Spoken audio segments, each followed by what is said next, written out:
Que el Señor les bendiga grandemente. Seguimos en el estudio de la carta del apóstol Pablo a los filipenses.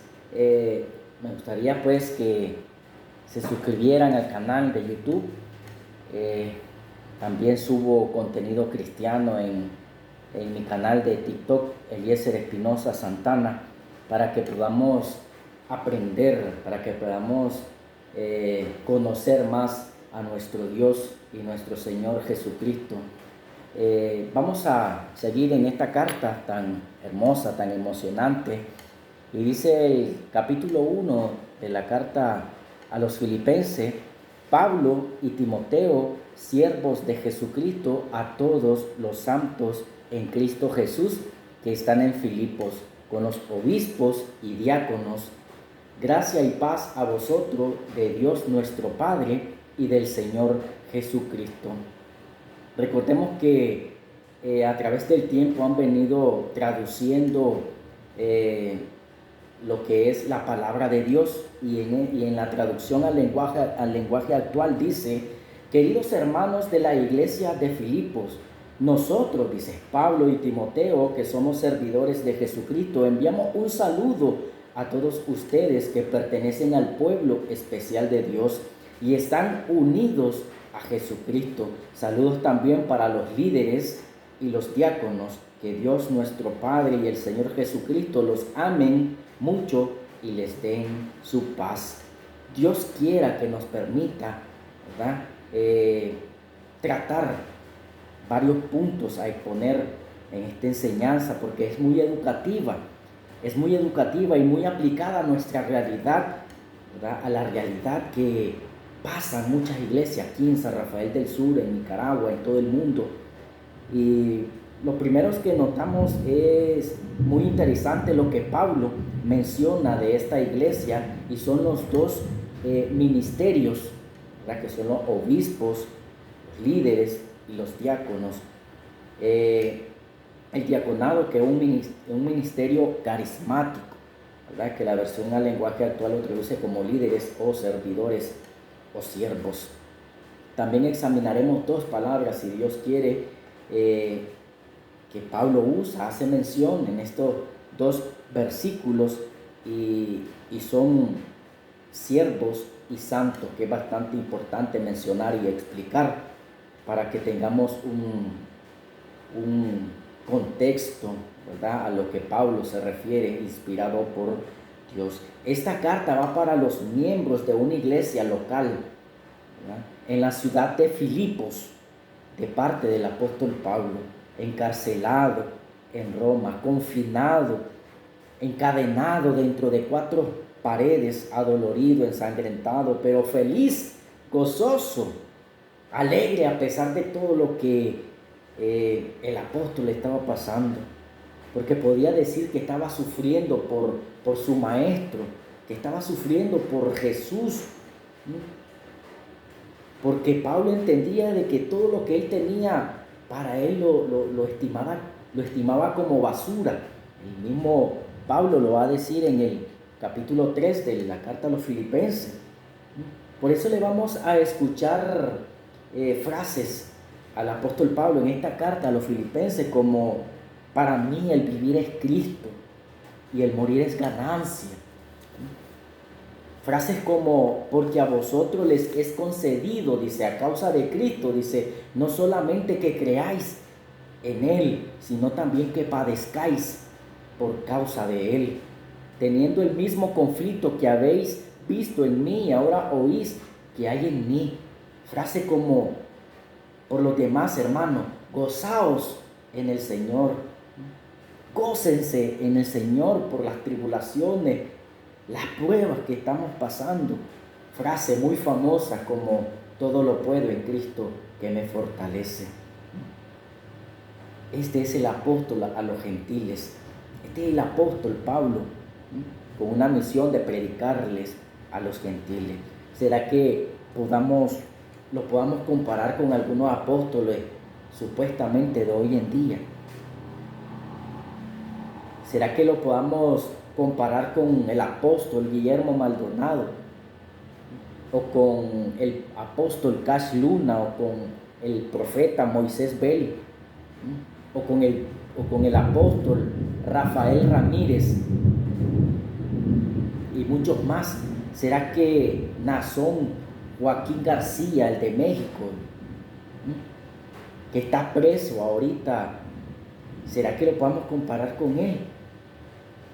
¿Será que este hombre, este profeta, este falso maestro, falso pastor de Naasón Joaquín García fue que murió, que fue encarcelado por causa de Cristo? ¿O fue encarcelado por sus sinvergüenzadas?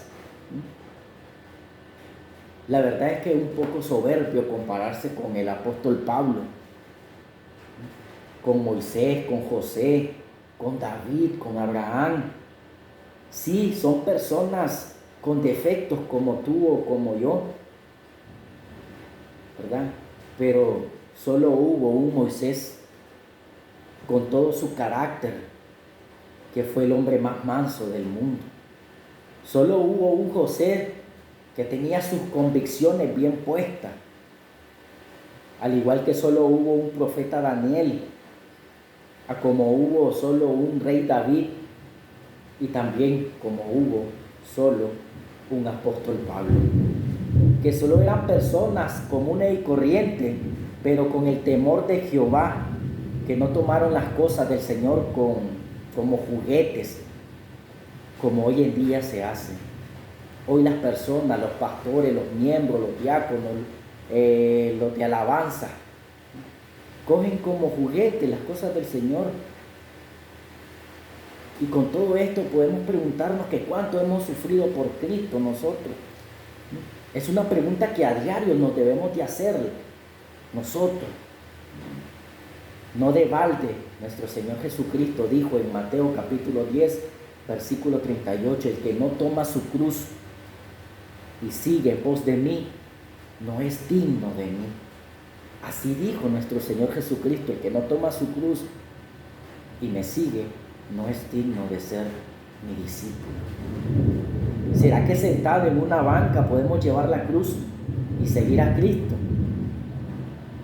El apóstol Pablo lo vemos que dice, porque a nosotros no nos es concebido nada más que creamos en Cristo, dice, sino que también padezcamos por causa de Él.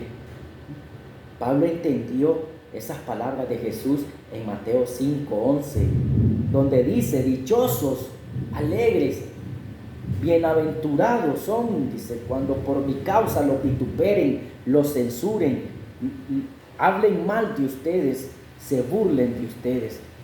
Siéntanse dichosos, gozaos y alegraos, porque vuestro galardón es grande en los cielos, porque así persiguieron a los profetas antes de vosotros. El apóstol Pablo nos dice que nos gocemos por cuanto somos participantes. El apóstol Pedro nos dice que nos gocemos por cuanto somos participantes de los padecimientos de Cristo. Porque después, a pesar de todo esto, nos podamos gozar cuando nuestro Señor Jesucristo venga.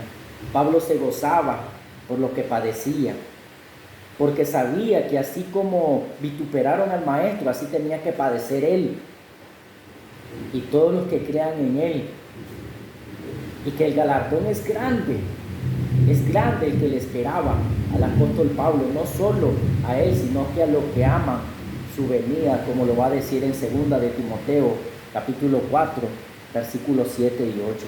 Y dice textualmente, he peleado la buena batalla, dice el apóstol Pablo, ya en su lecho de muerte.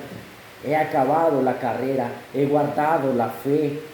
Por lo demás, me está guardada la corona de justicia, la cual me dará el Señor, juez justo, en aquel día, dice, no solo a mí, sino también a todos los que aman su venida. Esta palabra nos alienta a pelear la buena batalla, a salir a predicar, a defender el evangelio, a denunciar a todos esos sinvergüenzas que mal usan la palabra de Dios para obtener ganancia, que mal usan la palabra de Dios y llevan a las personas a condenación eterna. Denunciar a los testigos de Jehová, que es una secta, es una herejía. Denunciar al evangelio de la prosperidad, a esas sinagogas de Satanás, a todos los que atacan las doctrinas fundamentales bíblicas. El catolicismo romano también, que predica una salvación de obras, no solamente por la obra de Jesucristo, sino que añaden a su doctrina obras. Pablo difiere un poco, entrando en el texto de Filipenses capítulo 1, el apóstol Pablo difiere un poco en su presentación con las demás cartas. Por ejemplo, en las cartas a los Corintios se presenta como apóstol de Jesucristo. En Gálatas se presenta como apóstol no de hombre ni por hombre, sino por Jesucristo y por Dios, el Padre, que lo resucitó de los muertos. En la carta a los Efesios, el apóstol Pablo dice: Pablo, apóstol de Jesucristo por voluntad de Dios. Lo mismo va a decir en Colosenses. En sus dos cartas a Timoteo igual se presenta como apóstol, no en esta carta a los Filipenses. En esta se presenta como siervo de Jesucristo. Y es la primera palabra que vamos a estudiar. Siervos. Siempre me apoyo en un diccionario bíblico y en una concordancia, ¿verdad? Pero en el diccionario bíblico que tengo, la palabra siervo lo conceptualiza como la obediencia absoluta del hombre a Dios y la aceptación incondicional de la voluntad divina. Pablo, como ejemplo notable, una persona libre que se presenta como esclavo de Cristo. Esclavo, que es un sinónimo de esta palabra, siervo, igual traducido en otras versiones bíblicas como esclavo. El pueblo de Israel estaba en esta condición en Egipto. Israel era esclavo en Egipto. El libro de Éxodo, capítulo 20, versículo 2, dice la palabra de Dios: yo soy Jehová tu Dios, que te saqué de la tierra de Egipto, de la casa de servidumbre. Eran siervos, eran esclavos. En el Antiguo Testamento también habla de siervos sin salario y siervos asalariados. Abraham tenía 318 siervos nacidos en su casa. Nótese que todo el Antiguo Testamento apunta a Cristo. Tanto el Antiguo como el Nuevo Testamento, todo va a apuntar al Mesías, a Jesucristo. Israel, esclavo o siervo, apuntaba a Cristo, apuntaba a Jesús, al siervo que vino del cielo a hacer la voluntad del Padre, siervo y libertador, nuestro Señor Jesucristo. Hay que notar algo, y es que todos los que han creído en Jesucristo y han sido sellados con el Espíritu Santo, nos llamamos siervos, esclavos de Jesucristo. Tanto el pastor, el obispo, el diácono, el anciano, el miembro, el creyente en general, somos servidores y administradores de los misterios de Dios. Eso lo va a decir el mismo apóstol Pablo en la carta a los Corintios, en el capítulo 4, versículo 1. Y dice: así pues, ténganos los hombres por servidores de Cristo y administradores de los misterios de Dios. Le servimos a Cristo. Ya no le servimos al mundo, ya no somos esclavos del mundo, sino que somos esclavos voluntariamente de Cristo. Pablo describe su propia vida y labor apostólica de reconciliación como un servicio prestado a Dios voluntariamente, no por obligación, no por ganancia o por reconocimiento, como hoy en día están acostumbrados a hacer. En realidad ya no somos esclavos o siervos asalariados que trabajamos por una recompensa. Cristo, ahora en Cristo somos esclavos o siervos sin salario, voluntariamente, porque lo hacemos voluntariamente. El espíritu de esclavitud y temor ha sido desplazado por el espíritu de adopción. Se ha manifestado la gloriosa libertad de los hijos de Dios. Un hijo obedece a su padre no por lo que el padre le vaya a dar, sino porque es motivado por el amor que el Padre le tiene al Hijo y no por el temor. Vamos a leer Romanos capítulo 6 del 15 en adelante.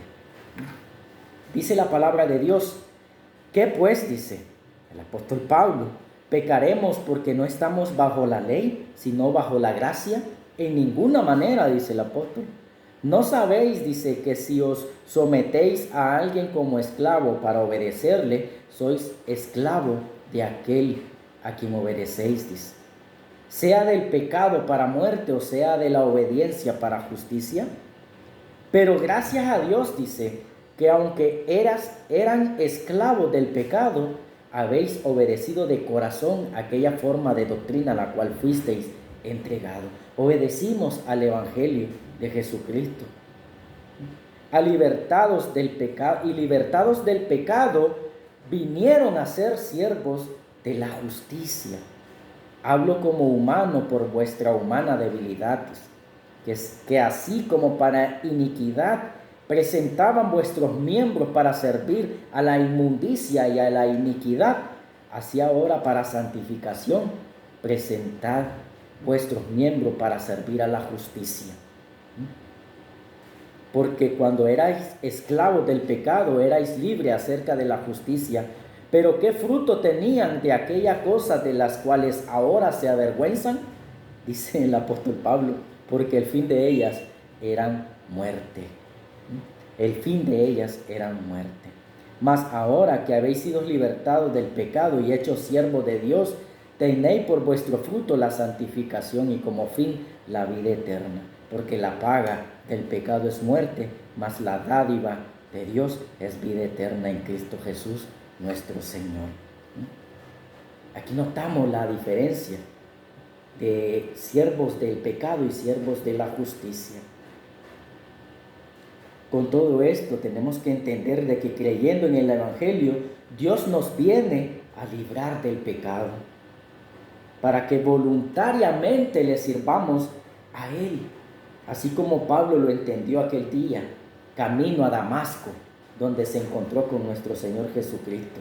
Allí se despojó del viejo Pablo y Dios creó en él una nueva vida para servicio de Dios el Padre y nuestro Señor Jesucristo. Así nosotros debemos, no es una opción, es un deber de nosotros servirle a Dios. Para eso Dios nos ha capacitado con dones de servicio, presidir, predicar, enseñar, evangelizar. Pero a veces podemos ver que hay peros en una iglesia, o tropiezos, o circunstancias que van a poner un muro al servicio de los santos en las iglesias locales. Cristianos que no quieren responsabilidades, no quieren. Cristianos que quieren servir, pero no los dejan. Hay pastores que son egoístas. Hay pastores que piensan de que si alguno tiene el don de predicar, le va a quitar el trabajo, le va a quitar el puesto. Hay algunos hermanos que si tienen el don de presidir, no lo ponen porque les va a quitar el trabajo, les va a quitar el servicio. Son egoístas. Cristianos también pasivos y acomodados. Cristianos que no sirven en una iglesia por tener problemas o diferencias con otros creyentes, etcétera. Estudiemos, vean lo que le dice Jesús a sus discípulos en Marcos capítulo 10 del 35 al 45. Los hijos de Zebedeo, Jacobo y Juan, le pidieron a Jesús que le concedieran a ellos que cuando Jesús estuviera en su reino, ellos se sentaran uno a su derecha y el otro a su izquierda. Clase humildad, clase petición la que le hacían a nuestro Señor Jesucristo, estos dos varones. Jesús les dijo, no saben lo que piden. Eso no soy yo el que lo va a dar, dice, sino que ese lugar es para quienes está preparado. Ya ese lugar está preparado. No se estresen por eso. Porque entre vosotros el que quiera hacerse grande será vuestro servidor, dice. Y el que de vosotros quiera ser el primero será siervo de todos. porque el Hijo del hombre no vino para ser servido, sino para servir y para dar su vida en rescate de muchos. Pablo no andaba viendo esto. Pablo solo quería servirle a Dios. Entonces el servicio en una iglesia es vital para el sano crecimiento de una iglesia local. El siervo tiene un amo y este es Jesucristo. Y ojo con esto, porque algunos van a hacer cosas que Jesús no le ha mandado. Pablo y Timoteo se decían siervos porque ellos estaban conscientes del mandato que ellos tenían. Ellos eran fieles a su llamado. Entonces tenemos que tener en claro los mandamientos que tenemos como siervos de Jesucristo. Los que nuestro Señor nos manda a hacer. ¿Y cuáles son? Están escritos en la Biblia. Hay demasiados mandamientos. Jesús dice, Dios dice en su palabra, si me amáis, guardad mis mandamientos, dice. Podemos ver en general como iglesia local y muy importantes, ir y predicar el Evangelio, bautizar, celebrar la cena del Señor, hacer discípulos, adorar al Dios vivo en una iglesia local. Son los mandamientos más importantes que tenemos como siervos de Jesucristo. También tenemos mandamientos personales, tales como marido, amad a vuestra esposa como Cristo amó a la iglesia. Mujeres, sujetaos a vuestros maridos como conviene en el Señor. Hijos, obedeced a vuestros padres. Padres, no exasperéis a vuestros hijos. Siervos, obedeced en todo a vuestros amos. Amos, haced lo que es justo y recto con vuestros siervos. Someteos a las autoridades superiores, etcétera, etcétera, etcétera. Vean que por todas estas cosas que hagamos como siervos de Cristo, inmediatamente nos van a ver raro. Y hasta nos van a perseguir por someternos a la voluntad de Dios, por someternos a los mandamientos de Dios. Así se llamaban Pablo y Timoteo. Así nos llamamos nosotros, siervos. No el profeta, no el evangelista, no el apóstol, no el arcángel, no el enviado, el maestro, el misionero tal. No, todos somos esclavos de Cristo. Qué dichosos somos si entendemos eso. La otra palabra que vamos a estudiar es la palabra santo, porque Pablo aquí se dirige a los santos que están en Filipos. Esta palabra en hebreo tiene un significado parecido al griego. En hebreo es kadosh y en hebreo es kadosh y en griego es agios, que viéndolo bien significa lo mismo, separado o apartado. Este es a la iglesia universal, santos, los santos. En este pasaje Pablo hace mención como santo a los que han creído en Jesús en la iglesia de Filipo y les llama santos, apartados, separados. Va para una iglesia en específico, una iglesia local, va para un destinatario en específico, los santos de esa iglesia local. No para otros de esa región, no para los corintios, ni para los tesalonicenses, ni para los colosenses. Pablo entendía que el mensaje que les traía a estos hermanos no era para otros, sino que tanto él como ellos se sentían identificados en el mismo sentir que Pablo. La santidad, la doctrina de la santificación, es un fundamento bíblico para los cristianos evangélicos. Una iglesia que no predica de la santidad es una iglesia fuera de la voluntad de Dios. Es una iglesia muerta. La santidad no puede desligarse de una iglesia local, de una iglesia bíblica. Si no hay santidad, no hay un cuerpo. No hay cuerpo, no hay iglesia. Perdemos totalmente la esencia de ser llamado iglesia de Cristo. No vamos a diferenciarnos del mundo sin santidad o de las otras religiones. Ahora la Iglesia Católica Romana tiene un concepto equivocado de la palabra santo. Ellos creen que porque una persona, por ser buena, por tener un testimonio puro, por dar a los pobres, por hacer obras, buenas obras, construir centros de salud, hospitales, escuelas y todo eso, son santos. Son santos, los canonizan. Los canonizan cuando mueren. Y esta canonización dice que es el acto mediante el cual la Iglesia Católica Romana, tanto en su rito oriental como el occidental, declara como santa a una persona fallecida. Este proceso comprende la inclusión de dicha persona en el canon, o sea, la lista de santos reconocidos, así como el permiso para venerar a esa persona a la cual se le asigna una fiesta litúrgica. Se le dedican iglesias, capillas o altares y se reconoce su poder de intercesión ante Dios. Miren qué clase de locura. Todo esto está mal. Esta es una tradición que no es bíblica, son ritos, fábulas. Además, ellos lo veneran, como en el caso de los Managua ahorita, hoy en día, con el tal Santo Domingo, con el tal Santiago, no sé, en La Concha. Todo eso son ritos, son fábulas. En todas partes del mundo se ve esto. Realmente es idolatría. Dios condena esa adoración. Porque ellos ni oyen, ni ven, ni sienten, ni nada. Estos son objetos hechos por manos de hombres que no ven, no oyen, no hablan. En Hechos capítulo 14, versículo 8, dice Pablo: a Pablo y a Bernabé las personas en Listra le llamaban a uno Júpiter, Zeus, un dios griego, y al otro Mercurio, Hermes. Y les trajeron toros y guirnaldas delante de las puertas, y juntamente con la muchedumbre querían ofrecerle sacrificio, pensando que eran dioses griegos. Esto es lo que vemos en estas tradiciones, en estas actividades, a los santos, dándole un significado erróneo, equivocado a la palabra santos que a la Biblia se refiere. Gritando, Pablo les dijo: varones, ¿por qué hacen esto?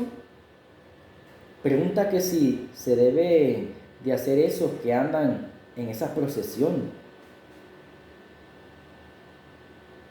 ¿Por qué hacen eso los de Santo Domingo? ¿Por qué van y hacen eso? Esa es una tradición. Eso es abominación a Jehová.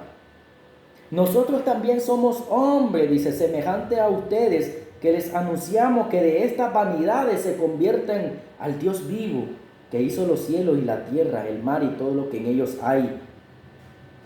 Este Santo Domingo fue un hombre, como tú y como yo. La Virgen María fue una mujer, fue un ser humano, como tú y como yo, y todos esos hombres y mujeres que la Iglesia Católica Romana han canonizado. Son seres humanos que no merecen nuestra adoración. Solo Dios es digno de toda alabanza, de toda adoración, no ellos, que son simple creación de Dios. Pablo les llama santos a todos los que han puesto su confianza en el Señor Jesús y se han apartado de sus pecados y se han arrepentido y han sido sellados por el Espíritu Santo de la promesa, y que llevan un proceso de santificación que no depende de nosotros, sino de Dios el Padre y del Señor Jesucristo y el Espíritu Santo. La Trinidad entra en juego en la salvación. El Padre escogiéndonos, llamándonos, Jesucristo salvándonos y el Espíritu Santo santificándonos. Por ejemplo, tú estás en la iglesia allá en la Jerusalén, aquí de San Rafael del Sur, o en la iglesia Nazaret, allá en el Salto. Les envía una carta el apóstol Pablo, otro apóstol, y es lo mismo, la misma presentación. Pablo, apóstol de Jesucristo, a los santos que están en la iglesia de la Jerusalén, a los santos que están en la iglesia de la Nazaret en el Salto. Es lo mismo. Vean cómo se presenta Pablo a los romanos. Dice: a todos los que estáis en Roma, amados de Dios, llamados a ser santos. Gracia y paz a vosotros de Dios nuestro Padre y del Señor Jesucristo. El mismo significado puesto aparte. Ahora no es una opción, es un mandato. Somos llamados a ser apartados, puesto aparte. Esto no significa que nos vamos a ir como los monjes maometanos a una montaña lejos de la civilización. No, así no. Ese no es el llamado que tenemos nosotros. Lo que realmente significa es que vamos a andar en este mundo, pero la santidad que Dios pone en nosotros se va a reflejar en este mundo. Apartados para vivir en santidad, para mortificar todos los días el pecado, hacer morir a nuestro viejo hombre y que podamos parecernos más y más a Cristo. El apóstol Pablo hace mención en su salutación final a los filipenses como santos en Cristo Jesús. Saludad a todos los santos en Cristo Jesús, dice. Y esto es muy importante, esta frase, en Cristo Jesús. Quiere decir que al momento de arrepentirnos y poner nuestra confianza en Jesús, automáticamente nos es imputada la santidad de nuestro Señor, el cual dice la Escritura que sin santidad nadie verá al Señor.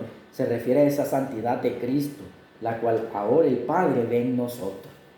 A eso se refiere. Primera de Tesalonicenses capítulo 3 del 11 al 13 dice: mas el mismo Dios y Padre nuestro y nuestro Señor Jesucristo dirija nuestro camino a vosotros, dice, y el Señor os haga crecer y abundar en amor unos con otros y para con todos, como también lo hacemos nosotros para con vosotros, para que sean afirmados vuestros corazones irreprensibles en santidad delante de Dios nuestro Padre en la venida de nuestro Señor Jesucristo con todos sus santos.